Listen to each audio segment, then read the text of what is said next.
Welcome to Strategy PCS, JEET Key Strategy, one-stop destination for all government exams. स्वागत है आपका strategy PCS की 8 बजे की क्लास में। डेली की तरह हम लाए हैं आपके लिए मोस्ट इंपॉर्टेंट करंट अफेयर्स। आगे बढ़ने से पहले सब्सक्राइब का बटन दबा लीजिए और बेल आइकन पर प्रेस कर लीजिए, जिससे कि आप हमारे वीडियो के अपडेट्स मिस ना करें। चलिए शुरू करते हैं पहले क्वेश्चन से। Under which project was the Bhishma cube developed?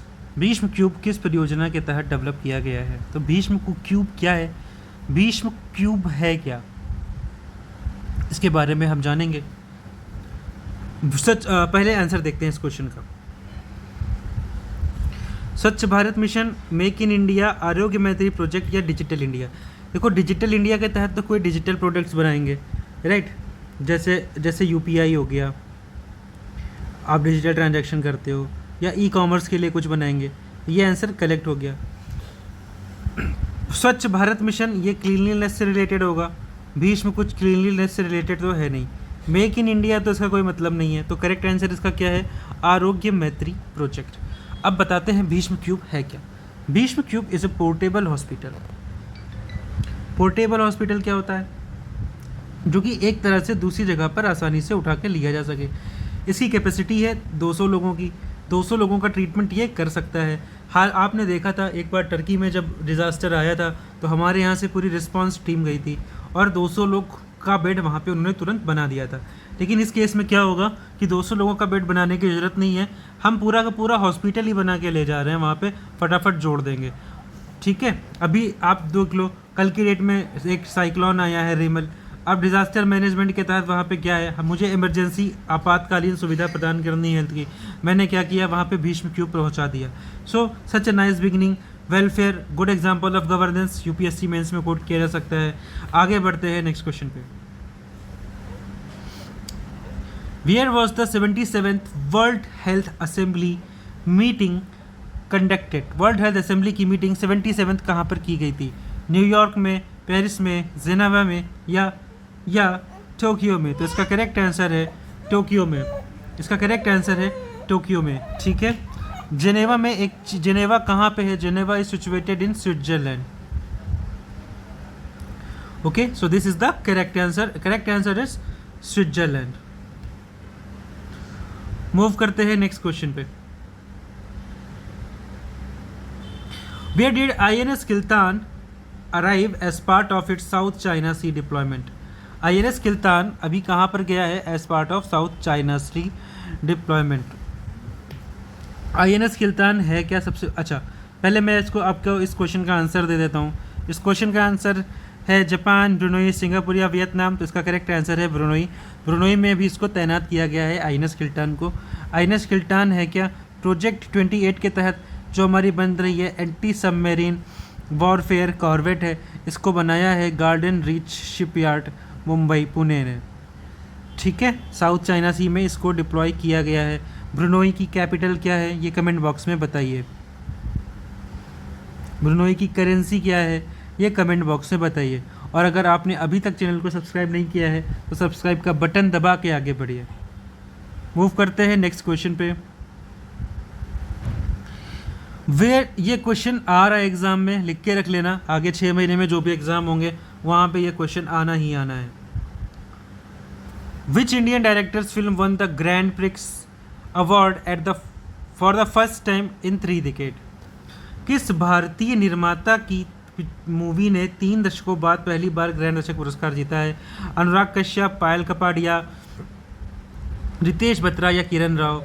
इसका करेक्ट आंसर है पायल कपाड़िया। और इन्होंने मूवी कौन सी है जिसके लिए इन्होंने जीता है? उसका नाम है all we imagine as night. All we imagine as light, इसके लिए इनको ये पुरस्कार मिला है। This is the first time किसी वुमेन को ये पुरस्कार मिला है। आज तक किसी वुमेन इसमें नहीं गई है, और थर्ड 3 decades में फर्स्ट टाइम एंट्री है किसी इंडियन मूवी की। ठीक है, अगर पूछ ले एग्ज़ाम में कि नाम क्या है तो आप ये बोलेंगे all we imagine as light. इसको ग्रैंड प्रिक्स मिला है, इसके लिए अवार्ड मिला किसको है? पायल कपाड़िया को। मूव करते हैं नेक्स्ट क्वेश्चन पे। In how many days this Purnima Shrestha climbed Mount Everest 3 times. ये क्वेश्चन बहुत इंपॉर्टेंट क्वेश्चन है। पूर्णिमा शर्मा जो है इन्होंने माउंट एवरेस्ट पर 3 बार चढ़ाई कर ली है लगातार। कितने दिनों में? 10 दिन, 12 दिन, 13 दिन या 15 दिन। करेक्ट आंसर है 13 दिन। इनके बारे में ये याद रख लेना है कि ये गोरखा है और ये नेपाल से बिलोंग करती हैं।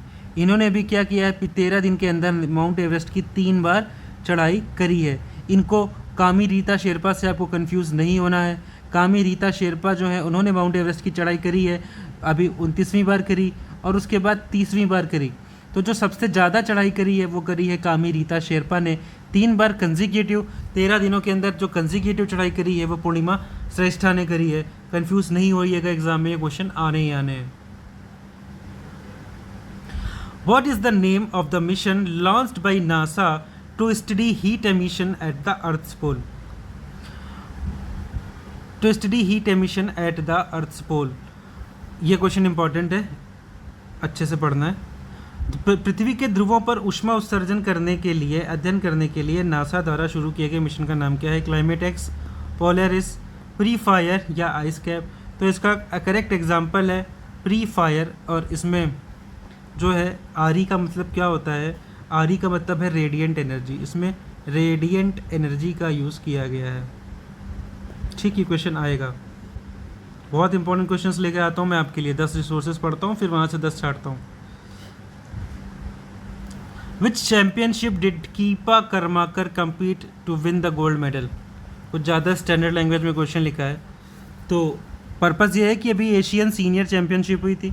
उस एशियन सीनियर चैम्पियनशिप में पहली बार किसी इंडियन ने, फर्स्ट टाइम किसी इंडियन एथलीट ने ये जीता है और इसलिए ये न्यूज़ में है। First Indian athlete Deepa Karmakar is first Indian to win a gold in senior Asian championship. Got it? Move करते हैं नेक्स्ट क्वेश्चन पे। Which national team did Keylor Navas play for as a goal keeper? So ये Costa Rica के लिए खेलते थे। News में इसलिए हैं क्योंकि अभी ये रिटायरमेंट ले रहे हैं। ठीक है, मूव करते हैं नेक्स्ट क्वेश्चन पे। लिथुआनिया के राष्ट्रपति के रूप में किसे पुनः चुना गया है? गीतानस नौसेदिया डालिया ग्रेब्रूस के नाम नहीं पढ़ पा रहा हूँ मैं, ABCD आप देख लो। इसका करेक्ट आंसर जो है वो क्या है? गीतानस नौसेदिया। इनको लिथुआनिया के नए राष्ट्रपति के रूप में चुना गया है। मूव करते हैं नेक्स्ट क्वेश्चन पे। सियोल में 9वें त्रिपक्षीय शिखर बैठक के लिए किन देशों के नेता मिलने वाले हैं? 3 लोग मिलेंगे। कौन कौन से हैं वो? एक चाइना है, एक जापान है, एक साउथ कोरिया है। तो correct answer is 4th। So thanks for watching.